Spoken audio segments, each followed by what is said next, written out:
जनवरी एक तारीखी दिन है, बिल्कुल तारीखी दिन है। 22 जनवरी की बुनियाद 6 दिसंबर 92 को रखी गई। 22 जनवरी की बुनियाद 86 में ताले खोलकर रखी गई।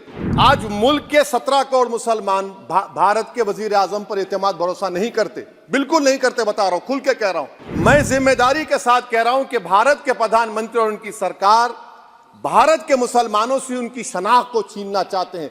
ख्वाजा अजमेरी के आस्थाने पर चादर बिछाइए। नरेंद्र मोदी इस मुल्क में तारीख लिखना चाहते हैं। क्या तारीख लिखना चाहते हैं?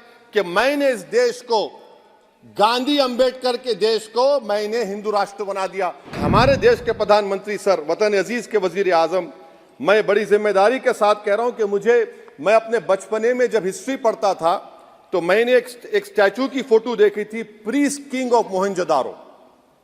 ऐसा लगता है कि वैसा ही लग रहा है कि प्रधानमंत्री नहीं है बल्कि पुजारी सम्राट बन चुके हैं वो।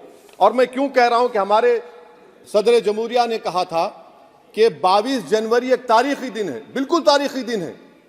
22 जनवरी की बुनियाद 6 दिसंबर 92 को रखी गई। 22 जनवरी की बुनियाद 86 में ताले खोलकर रखी गई। 22 जनवरी की बुनियाद जीबी पंत ने रखी थी, इसीलिए तारीखी दिन है। और तारीखी दिन इसलिए भी है कि सर इसी ऐवान में 16 दिसंबर 1992 को हमने एक रेजोल्यूशन पास किया था। आप बताइए कि आज इस मुल्क में चाहे कोई सेकुलर पार्टी का हो या जो भी हो, वाले सब सेकुलर है, बुरा मैं हूं, किसी में हिम्मत नहीं है कि 6 दिसंबर की बात की जाए। और वो तारीखी दिन इसलिए भी है सर, इंसाफ करने वालों में एक एनसीएलटी के चेयरमैन, एक गवर्नर और एक नामजद शुदा रुकने पार्लियामेंट बैठे हुए थे। अब आप बताइए मेरे पास बचा क्या है? बचा यह है कि आर्टिकल 32 बचा है जिसको बाबा साहब अम्बेडकर ने दिया।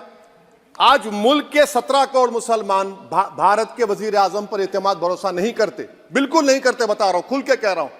अगर आप आर्टिकल 32 का ड्यू प्रोसेस ही खत्म कर देंगे तो फिर मेरे पास क्या बचेगा सर?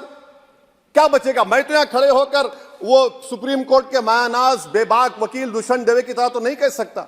मुझे आज भी रूल ऑफ लॉ में भरोसा है, मुझे आज भी कानून पर, संविधान पर भरोसा है, मगर ड्यू प्रोसेस तो फॉलो होना चाहिए। ड्यू प्रोसेस फॉलो नहीं हो रहा। एक तारीखी दिन 22 जनवरी था, एक तारीखी दिन 31 जनवरी था। सर रात के अंधेरे में अपील किए बगैर आप आरे लेकर रास्ता खोल देते हैं। क्या पैगाम दे रहे हैं सर? 600 साल की मेहरौली की मस्जिद को बगैर को नोटिस दिए आपने डिमोलिश कर दिया। मैं जिम्मेदारी के साथ कह रहा हूं कि भारत के प्रधानमंत्री और उनकी सरकार भारत के मुसलमानों से उनकी शनाख्त को छीनना चाहते हैं। ख्वाजा अजमेरी के आस्थाने पर चादर बिछाइए, मगर आप जो चादर मुझसे छीनना चाह रहे हैं, मेरी मस्जिद है, आप हर मस्जिद को छीनना चाहते हैं। आप बताइए 17 करोड़ मुसलमानों को क्या पैगाम दे रहे हैं आप कि आप हर मस्जिद को छीन लेंगे मुझसे?